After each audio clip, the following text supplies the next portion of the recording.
حضور صلی اللہ علیہ وسلم کے وصال مبارک کے 10 دن کے بعد ایک اعرابی مسجد نبوی کے دروازے پر آیا۔ اس نے اپنا چہرہ چھپایا ہوا تھا۔ حضرت علی رضی اللہ تعالی عنہ سے پوچھنے لگا، زمین کا ایسا حصہ جہاں ایک بار سورج چمکا اور پھر کبھی نہیں چمکا، ایسا رسول جو نہ جن ہو نہ فرشتہ نہ انسان اور نہ درندہ، ایسی قبر جس نے قبر والے کو اپنے ساتھ سیر کروائی ہو، قبر میں سب سے آخر میں کون سی چیز فنا ہوتی ہے، ایسا جسم جس نے ایک بار کھایا پھر کبھی نہیں کھایا۔ بسم اللہ الرحمن الرحیم۔ حضور نبی اکرم صلی اللہ علیہ وسلم کی زندگی تمام انسانوں کے لیے نمونہ ہے۔ جس طرح آپ کی تشریف آوری مسلمانوں کے لیے باعث فخر ہے، اسی طرح رسول اللہ صلی اللہ علیہ وسلم کی وفات بھی باعث رحمت ہے۔ وفات سے 3 دن پہلے جبکہ حضور اکرم صلی اللہ علیہ وسلم ام المومنین حضرت میمونہ رضی اللہ تعالی عنہا کے گھر تشریف فرما تھے، ارشاد فرمایا کہ میری بیویوں کو جمع کرو۔ تمام ازواج مطہرات جمع ہو گئیں تو حضور اکرم صلی اللہ علیہ وسلم نے دریافت فرمایا، کیا تم سب مجھے اجازت دیتی ہو کہ بیماری کے دن میں عائشہ رضی اللہ تعالی عنہا کے ہاں گزار لوں؟ سب نے کہا، اے اللہ کے رسول صلی اللہ علیہ وسلم، آپ کو اجازت ہے۔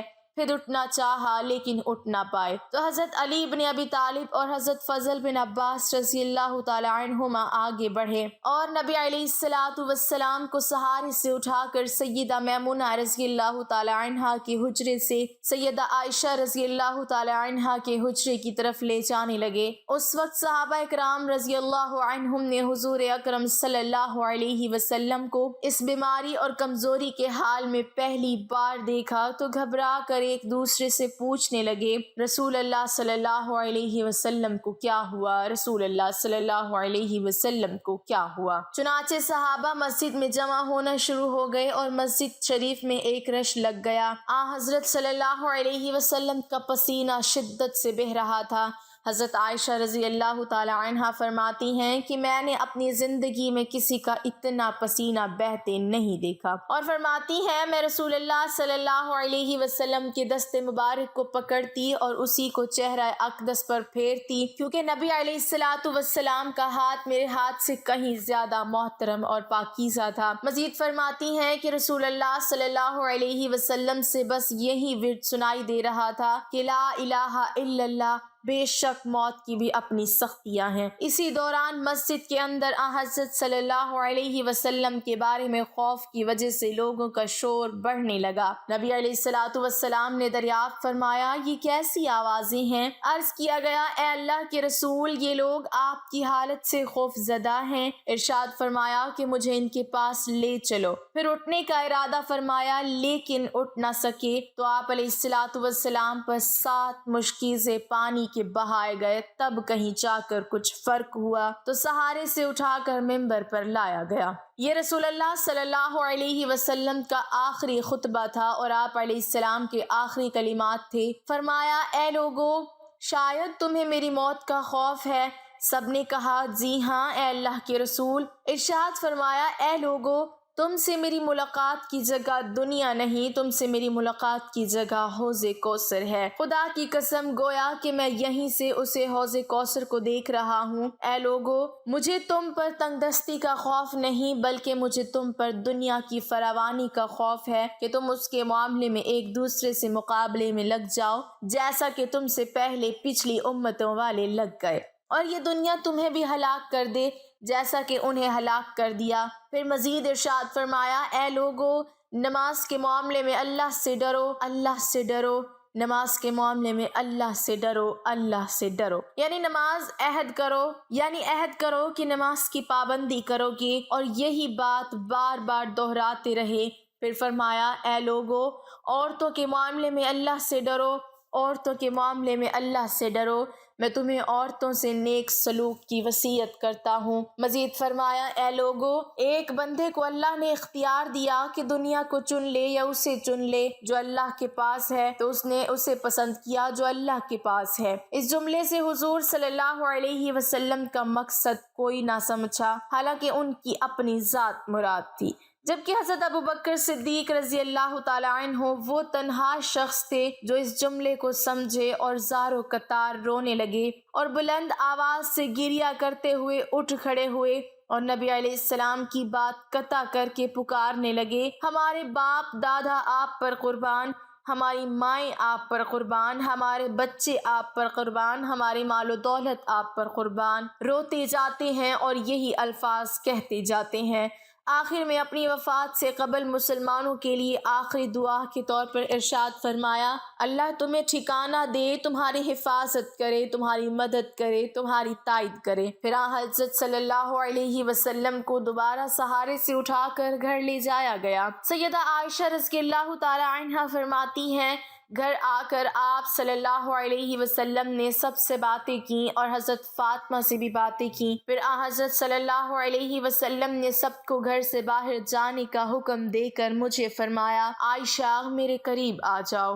حضرت صلی اللہ علیہ وسلم نے حضرت عائشہ کے سینے پر ٹیک لگائی اور ہاتھ آسمان کی طرف بلند کر کے فرمانے لگے، مجھے وہ اعلیٰ و عمدہ رفاقت پسند ہے، میں اللہ کی انبیاء، صدیقین، شہداء اور صالحین کی رفاقت کو اختیار کرتا ہوں۔ حضرت عائشہ رضی اللہ تعالی عنہا فرماتی ہیں، میں سمجھ گئی کہ انہوں نے آخرت کو چن لیا ہے۔ جبرائیل علیہ السلام خدمت اقدس میں حاضر ہو کر فرمانے لگے، یا رسول اللہ، ملک الموت دروازے پر کھڑے شرف باریابی چاہتے ہیں۔ آپ سے پہلے انہوں نے کسی سے اجازت نہیں مانگی۔ آپ علیہ السلام نے فرمایا، جبریل اسے آنے دو۔ ملک الموت نبی کریم صلی اللہ علیہ وسلم کے گھر میں داخل ہوئے اور کہا، السلام علیک یا رسول اللہ، مجھے اللہ نے آپ کی چاہت جاننے کے لیے بھیجا ہے کہ آپ دنیا میں ہی رہنا چاہتے ہیں یا اللہ سبحانہ و تعالیٰ کے پاس جانا پسند کرتے ہیں۔ فرمایا، مجھے اعلیٰ عمدہ رفاقت پسند ہے۔ ملک الموت حضرت صلی اللہ علیہ وسلم کے سرہانے کھڑے ہوئے اور کہنے لگے، اے محمد بن عبداللہ کی روح اللہ کی رضا و خوشنودی کی طرف روانہ ہو، راضی ہو جانے والے پروردگار کی طرف جو غضبناک نہیں۔ اور پھر یوں آپ صلی اللہ علیہ وسلم اپنے خالق حقیقی سے جا ملے۔ روایات میں آتا ہے کہ حضور اکرم صلی اللہ علیہ وسلم کے وصال مبارک کے تقریباً 10 دن کے بعد ایک اعرابی بیابان سے چل کر مسجد نبوی کے دروازے پر آیا۔ اس نے اپنا چہرہ نقاب سے چھپا رکھا تھا۔ وہاں پر موجود صحابہ کرام کو اس نے سلام کیا اور آپ صلی اللہ علیہ وسلم کے وصال مبارک پر درد و غم کا اظہار کرنے کے بعد پوچھا کہ تم میں سے رسول اکرم صلی اللہ علیہ وسلم کے ساتھی کون ہیں؟ حضرت ابو بکر صدیق رضی اللہ تعالی عنہ نے حضرت علی کی طرف اشارہ کیا۔ ان دنوں حضرت علی رضی اللہ تعالی عنہ بالکل جوان تھے، چنانچہ وہ حضرت علی کی طرف متوجہ ہوا اور انہیں بطور خاص سلامی دی۔ حضرت علی رضی اللہ تعالی عنہ نے جواب میں فرمایا، یا مظہر۔ یہ جواب سن کر ابو بکر صدیق رضی اللہ تعالی عنہ اور دیگر صحابہ کرام بہت حیران ہوئے۔ اعرابی نے کہا، آپ کو میرا نام کیسے معلوم ہوا؟ حضرت علی رضی اللہ تعالی عنہ نے فرمایا، مجھے رسول اللہ صلی اللہ علیہ وسلم نے پہلے ہی خبر دے دی ہے اور تمہارے حال کی کیفیت مجھے بتا دی ہے۔ اعرابی نے کہا، آپ کا نام کیا ہے؟ آپ نے فرمایا، علی بن ابی طالب، اور میں رسول خدا صلی اللہ علیہ وسلم کا چچا زاد بھائی ہوں۔ اعرابی نے کہا، الحمدللہ۔ اس کے بعد حضرت علی رضی اللہ تعالی عنہ نے فرمایا، تم عرب کے ایک مرد ہو، تمہارا نام مظہر ہے، تم نے اپنی قوم کو رسول کریم صلی اللہ علیہ وسلم کی بعثت کی خبر دی تھی اور حضور اقدس صلی اللہ علیہ وسلم کے اوصاف جمیلہ میں تم نے قوم کو یہ کہا کہ تہامہ میں ایک آدمی کھڑا ہوگا جس کی رخسار چاند سے زیادہ منور اور گفتگو شہد سے زیادہ میٹھی ہوگی۔ جو شخص اس کی پیروی کرے گا نجات حاصل کر لے گا۔ وہ مسکینوں اور یتیموں کا والی ہوگا، خچر پر سوار ہوگا، اپنے جوتے کو خود پیوند لگائے گا، شراب نوشی اور زنا کو حرام قرار دے گا، ناحق قتل اور سود سے منع کرے گا، خاتم الانبیاء ہوگا اور اس کی نبوت کا سکہ صبح قیامت تک چلتا رہے گا۔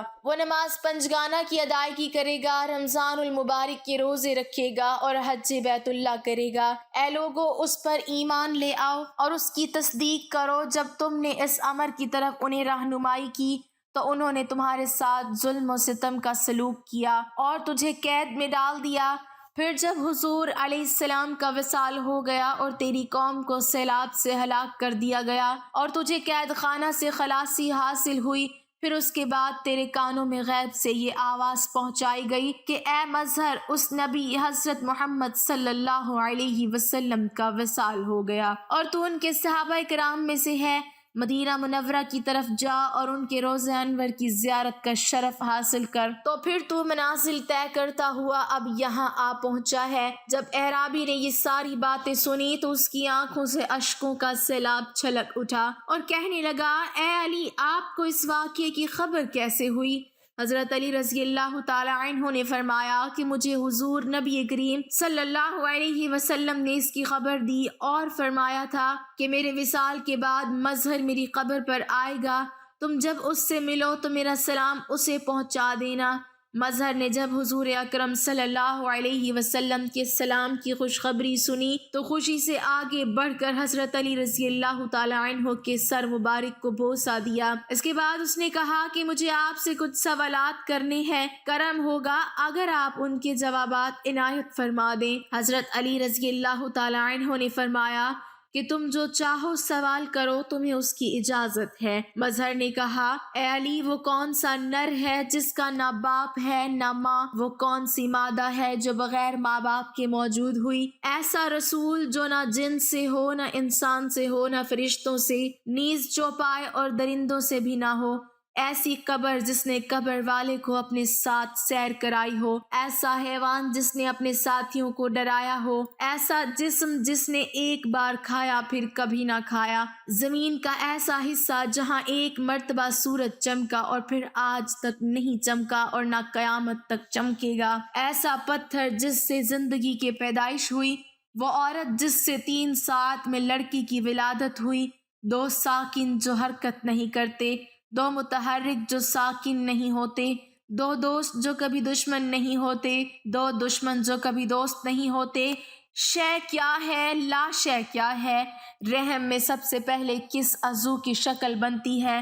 قبر میں سب سے آخر میں کون سی چیز فنا ہوتی ہے؟ حضرت علی رضی اللہ تعالی عنہ نے ان سوالات کی نہایت تفصیلی جوابات عنایت کرتے ہوئے فرمایا، جس نر کے بارے میں تم نے سوال کیا ہے کہ جس کی نہ ماں ہے نہ باپ، وہ حضرت آدم علیہ السلام ہے، اور وہ مادہ جو بغیر ماں کے پیدا ہوئی وہ حضرت حوا علیہ السلام ہے۔ وہ نر جس کی ولادت بغیر باپ کے ہوئی وہ حضرت عیسیٰ علیہ السلام ہے، اور وہ رسول جو جنات، انسان، فرشتوں، چوپایوں اور درندوں میں سے نہیں، وہ کوا تھا جسے اللہ تعالیٰ نے قابیل کی تعلیم کے لیے بھیجا تھا، اور وہ قبر جس نے صاحب قبر کو اپنے ساتھ سیر کرائی وہ مچھلی تھی جس نے حضرت یونس علیہ السلام کو 3 دن اپنے پیٹ میں رکھا اور سمندر کے اطراف و جانب میں پھرتی رہی، اور وہ حیوان جس نے اپنے ساتھیوں کو ڈرایا تھا وہ چیونٹی تھی جو خوراک کی تلاش کے لیے باہر نکلی تھی کہ دوسری چونٹیاں ایک ستون پر چڑھتی تھیں جو حضرت سلیمان علیہ السلام کے سر کے اوپر تھا۔ اس چیونٹی نے اپنی قوم سے خطاب کرتے ہوئے کہا کہ خبردار، تمہارے گزرنے سے مٹی نہ گرے ورنہ اللہ کا پیغمبر تم سے تکلیف اٹھائے گا۔ اور وہ جسم جس نے ایک مرتبہ کھایا پھر کبھی نہیں کھایا اور قیامت تک نہ کھائے گا، وہ حضرت موسیٰ علیہ السلام کا عصا مبارک تھا جس نے جادوگروں کے جادو کو ایک لقمے میں ختم کر ڈالا، اور وہ زمین کا ٹکڑا جہاں ایک مرتبہ سے زیادہ سورج نہیں چمکا وہ دریائے نیل تھا کہ اللہ تعالیٰ نے حضرت موسیٰ علیہ السلام کے لیے پھاڑا اور اس کی گہرائی کی زمین دکھائی دینے لگی، سورج اس پر چمکا اور زمین سے غبار بھی اٹھا، لیکن حضرت موسیٰ علیہ السلام اور ان کی قوم کے بس سلامتی سے گزر جانے کے بعد پھر وہ مل گیا اور اپنی سابقہ حالت پر آ گیا، اور وہ پتھر جس سے حیوان کی ولادت ہوئی وہ پتھر تھا جس سے حضرت صالح علیہ السلام کی اونٹنی پیدا ہوئی، اور وہ 2 ساکن غیر متحرک زمین و آسمان ہے، اور متحرک سے یہاں مراد ایک جگہ سے دوسری جگہ منتقل ہونا ہے، اور وہ 2 متحرک جو کبھی ساکن نہیں ہوتے وہ چاند اور سورج ہے، اور وہ عورت جس نے 3 ساعت میں بچہ جنا حضرت مریم تھی کہ 3 ساعت میں ان سے حضرت عیسیٰ علیہ السلام کی ولادت ہوئی، اور وہ 2 دوست جو کبھی ایک دوسرے کے دشمن نہیں ہوتے وہ جسم اور جان ہیں، اور وہ 2 دشمن جو کبھی دوست نہیں ہوتے وہ موت اور زندگی ہے، شے مومن ہے اور لا شے کافر ہے۔ رحم میں سب سے پہلے جس چیز کی شکل بنتی ہے وہ شہادت کی انگلی ہے، اور قبر میں سب سے آخر میں جو چیز فنا ہوتی ہے وہ انسان کے سر کی ہڈی ہے۔ مظہر نے جب حضرت علی رضی اللہ تعالی عنہ سے اپنے سوالوں کے نہایت تفصیلی جوابات سنے تو خوشی سے جھوم اٹھا اور آپ کی پیشانی مبارک کو بوسہ دینے لگا۔ اللہ پاک ہمیں دین کی مکمل سمجھ نصیب فرمائے اور ہمارا خاتمہ ایمان پر فرمائے، آمین۔ ناظرین، کمنٹ باکس میں اللہ تعالیٰ کے 99 ناموں میں سے ایک نام ضرور ٹائپ کریں۔